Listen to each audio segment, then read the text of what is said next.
wheat for pasta because my partner gifted me a pasta machine.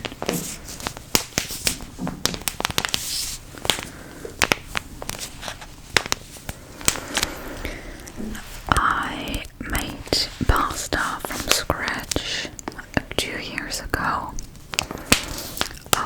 Without a pasta, is it called a pasta machine in English? And it worked pretty well. But I tried again last month, or like 2 months ago, and it was horrible. They were not edible. I cooked them for half an hour and they were still raw in the middle because I wasn't able to roll out the dough thinly enough. They were not good. And my mood was down there. So my partner thought, if she wants to make pasta, let her make pasta.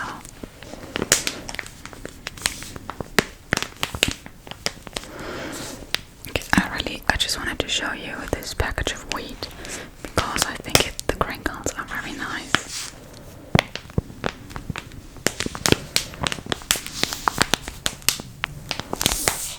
I love soft plastic crinkles like this.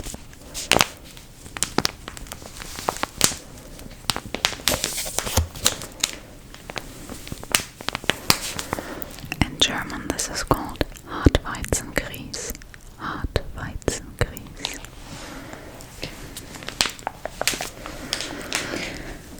By the way, if you can hear weird noises, that'll be the neighbors. I'll try to cut out all the very loud noises, but sometimes I only notice it while editing that all my neighbors were being very loud.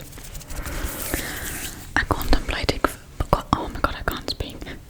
contemplated filming this video in the morning, but then I decided to do laundry instead and to bake a bread instead, and so here we are with my neighbors at it again.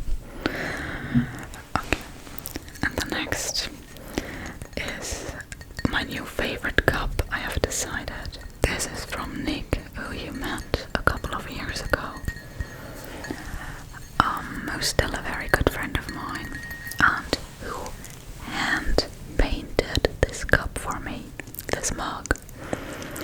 So this is the Jurassic Park logo, and here on the back we have a footstep preserved for eternity. And yes, hand painted. I want to reiterate that this is hand painted, and it's so beautiful.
packaging it, but this year we were more than that. So, two of my friends. Oh, there's a fly on my microphone. Two of my friends gifted me this cold case game together.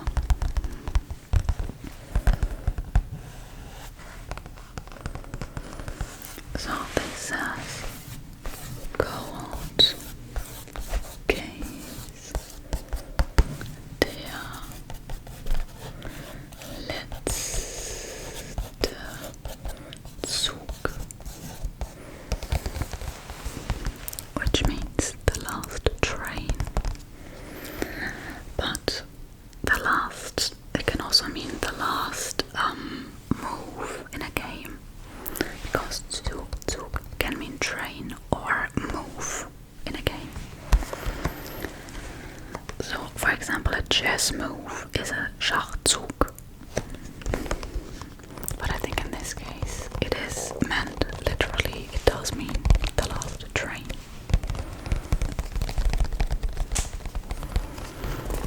And the setting here, I haven't read this myself yet. The setting is two murders, 20 years between them, connected by a robbery of jewelry. I don't know what Juwelenraub is in English. There were some jewels and they were robbed. The police never caught the culprit. Can you do it? And this has cards for suspects and old newspaper articles and flyers for trains. It's all fictional. None of this is real.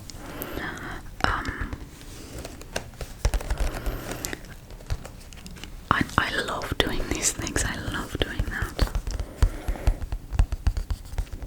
I especially have a soft spot for the gory ones. I don't know what that says about me. When I pick these games out for myself, I always choose the most shocking ones. The ones that sound the scariest.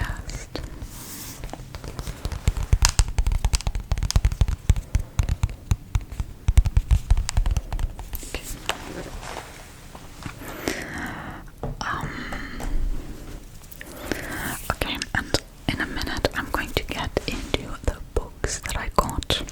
I got 1, 2, 3, 4, 5, 6 books.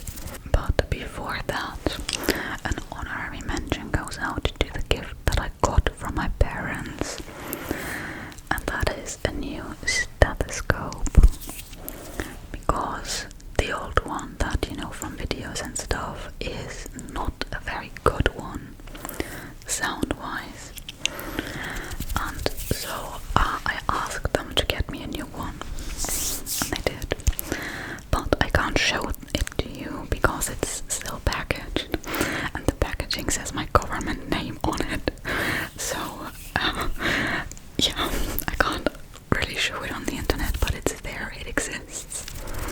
And you'll see it in the next medical roleplay, hopefully. But maybe I will keep using the old one for YouTube and the new one for my actual work, so I don't know about that yet. It's the same color as the old one, so also light blue, but way better quality. Because if you remember, my old stethoscope has two cords that don't converge, and that creates a lot of artificial noise from those cords rubbing against each other. And the new one is two cords that meet and go down in a single one, so there's not that much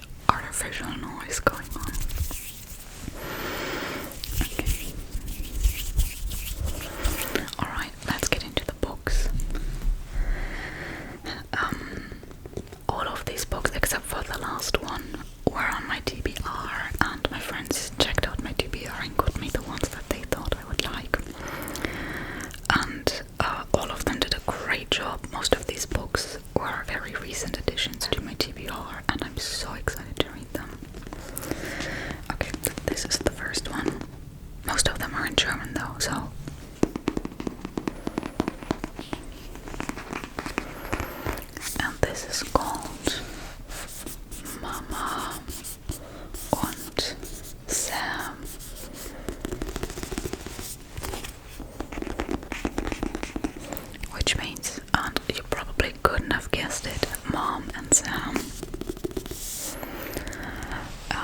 This is by Sarah Kuttner, who is a well-known TV person in Germany. I think her prime time was a bit before my time, so I don't know her at all. But everyone I've showed this book to recognized her immediately.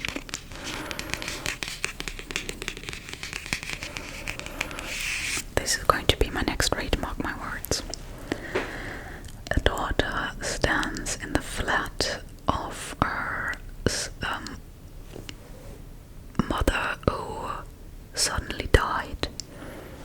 That was very bad English. The mother is gone, as is her money that she saved. What stays are questions. Why is the flat so chaotic? Why is the letterbox so full? And how is it possible to lose your mother to a marriage scam? It's Heiratsschwindler in German. Heiratsschwindler.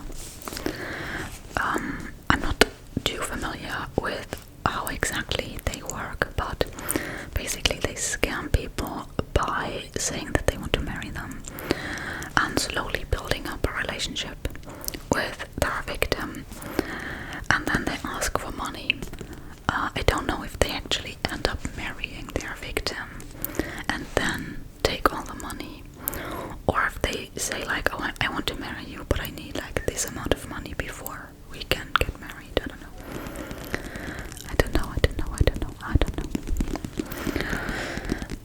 But yeah, the mother in this book, who has suddenly died, fell victim to such a marriage scam. And what I thought was very interesting is that Sarah Kuttner actually has a very similar story. So her mother too fell victim to a scam like this. I don't know if her mother is dead, but it is fictional, but it's based off of her experience.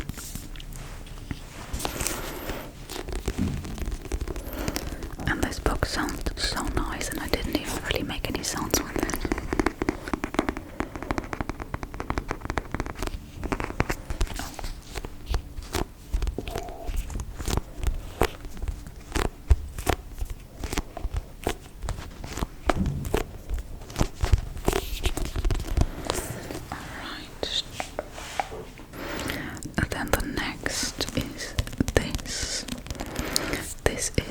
Eisenblume, Iron Flower by Frida Skyback, originally Swedish, so it was translated into German.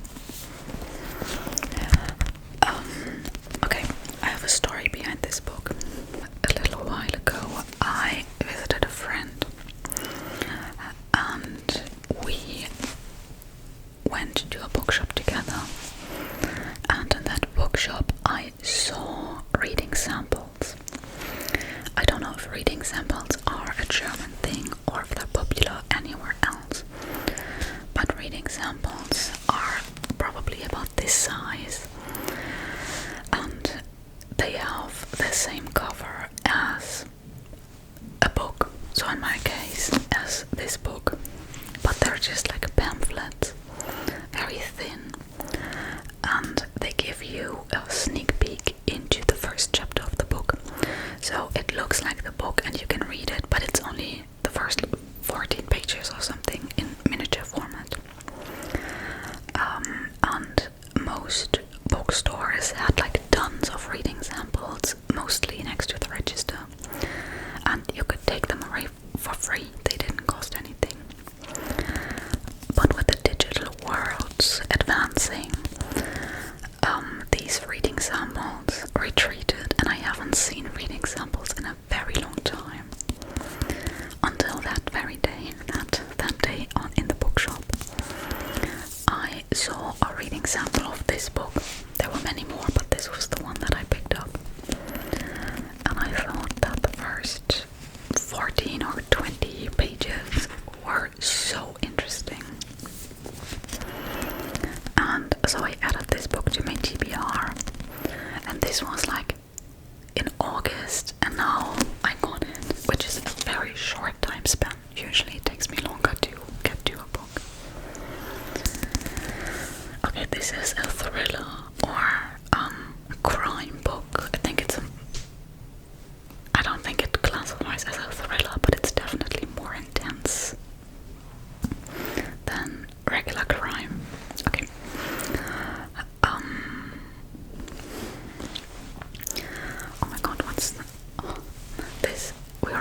psychiatry, a decomposing body is found. Does that have anything to do with the two patients who went missing together in the 80s? The duo of Frederica Storm and Henry Galment, who are opposites, tries to solve the past of the psychiatry and discovers a secret that should have better stayed a secret. And then another death happens. I'm very bad at translating on the go.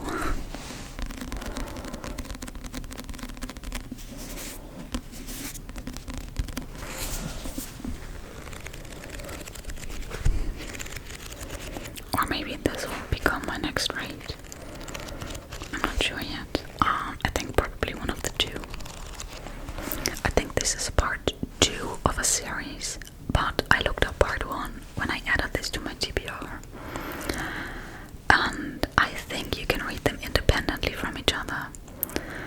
I don't normally go and add part 2 to my TBR if part 1 is needed for understanding, so I think if Past Lotta did her job well, then you should be able to read them independently.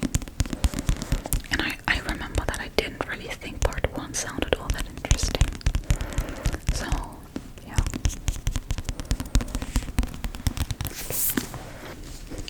The next book is so pretty. It's this. This is called Klapper, Klapper, Klapper by Kurt Brödel. And this title is really difficult to translate because klappern, so as a verb, this means clanking, rattling, like bones rattling, that kind of thing. But in this case, this is the nickname of the protagonist, so his nickname is Klapper, as in because he's so lanky and thin, I guess. 2011, Klapper is 16 years old and spent the summer holidays alone in front of his computer. On the first day of school, Bear joins the class and sits next to him. Tall, strong, and unimpressed by social norms, she's the only one who doesn't treat Klapper, the pale nerd with his long hair and his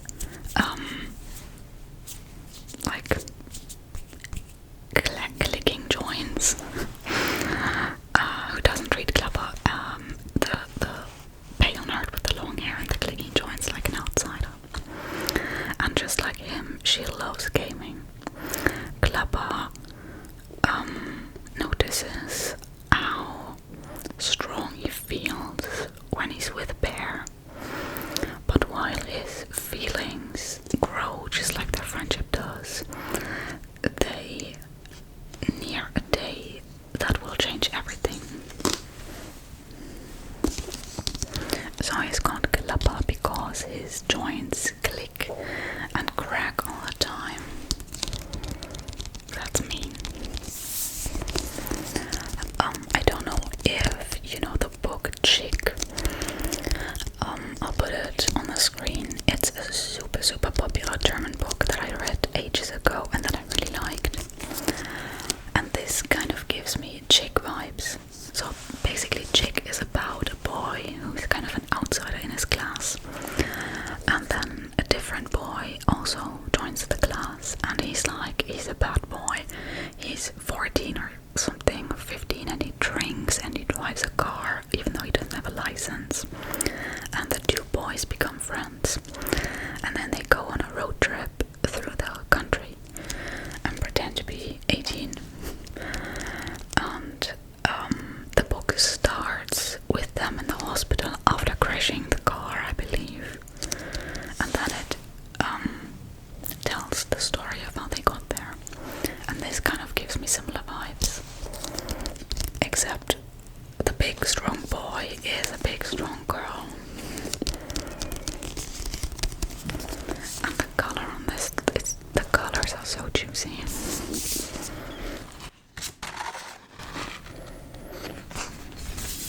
Look at that.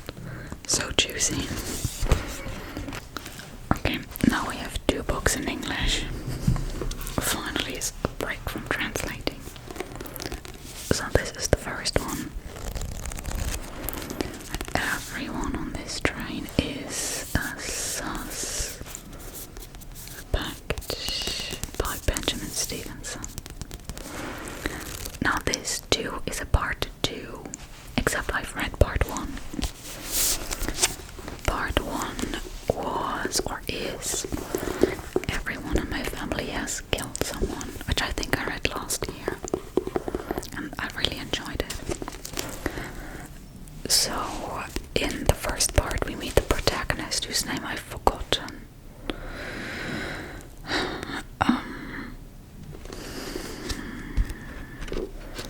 And the blurb is written from first perspective, so this gives me nothing to go on. Oh my god.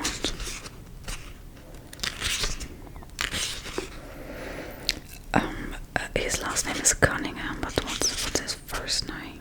Ernest Cunningham.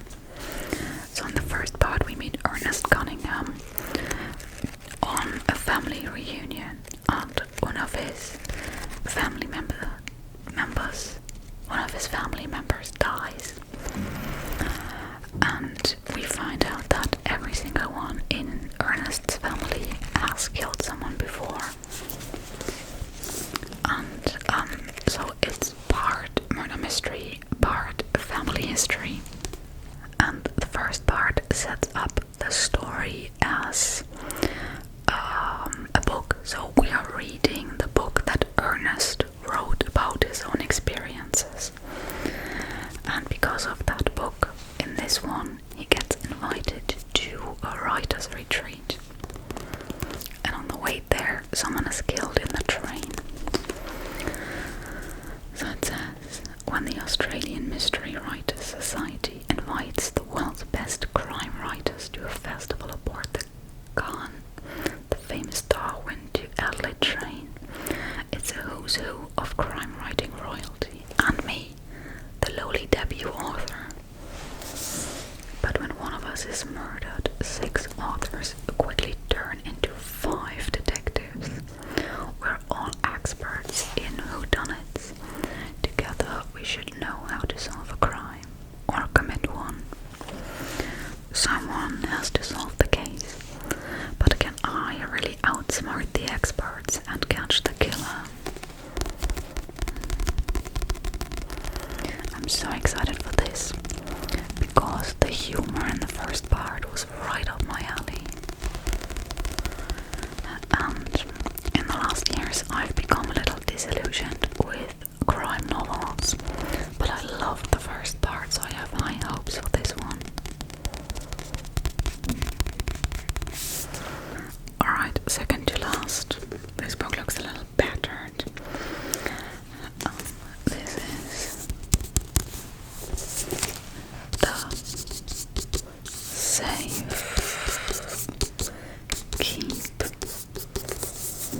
by Yael van der Voden. I'm sorry, please excuse my Dutch. I'm oh my god, too many things going through my mind.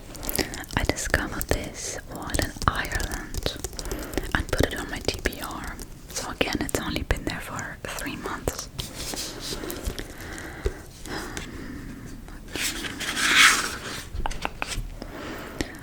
It's been 15 years since the Second World War and the Royal Dutch Province. Oh no, I read that wrong. It's been 15 years since the Second World War and the Royal, I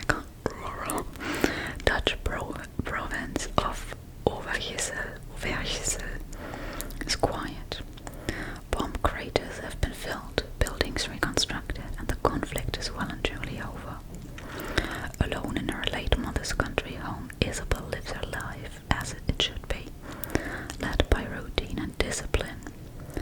But all is upended when her brother Louis delivers his graceless new girlfriend Eva at Isabel's doorstep as a guest, there to stay for the season. Eva is Isabel's antithesis. She sleeps late, wakes late, walks loudly through the house, and touches things she shouldn't. In response, Isabel develops a fury-fueled obsession, and when things start disappearing around the house, a spoon, a knife, a bowl, Isabel's suspicions spiral out of control. In the sweltering heat of summer, Isabel's paranoia gives way to desire, leading to a discovery that unravels all she has ever known. The war might not be well and truly over after all, and neither Eva nor the house are what they seem. So I'm getting sapphic, I'm getting horror maybe. I'm so excited for this. Yeah, very, very excited. Okay. And now the last one is a German translation of an English book. And I think many of you know this book, even if the cover won't ring a bell. This is Sally Rooney's Beautiful World, Where Are You? Or as it's called in German, Schöne Welt, wo bist du? Again, I have to translate. Alice, a successful writer, meets Felix, who works in oh my god. He works somewhere where they have to like sort items into shelves. What's that called? They desire each other, but can they trust each other? Eileen loves Simon, with whom she's been closely connected since their childhood. Is the attempt of a relationship worth risking their friendship? Between Dublin and a small village at the sea, the Irish author Sally Rooney writes about the story of four young people searching for love. Will they succeed in believing in a beautiful world?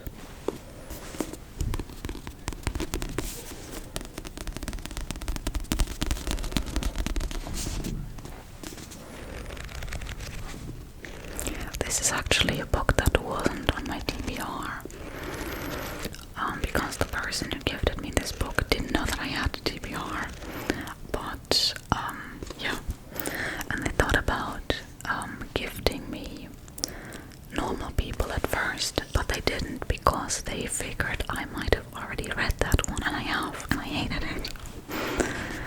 But this one I haven't read yet, and I'm willing to give Mrs. Rooney another chance. Oh no. Oh no. Oh no. Okay, I just looked into the book. And my main issue with Normal People, except for the protagonists who are absolutely insufferable, was the fact that Sally Rooney doesn't use quotation marks. And she doesn't in this book either. Oh my god. Okay, we're not off to a great start with this one, but I'm willing to give it a try. And I do genuinely think that the blurb sounds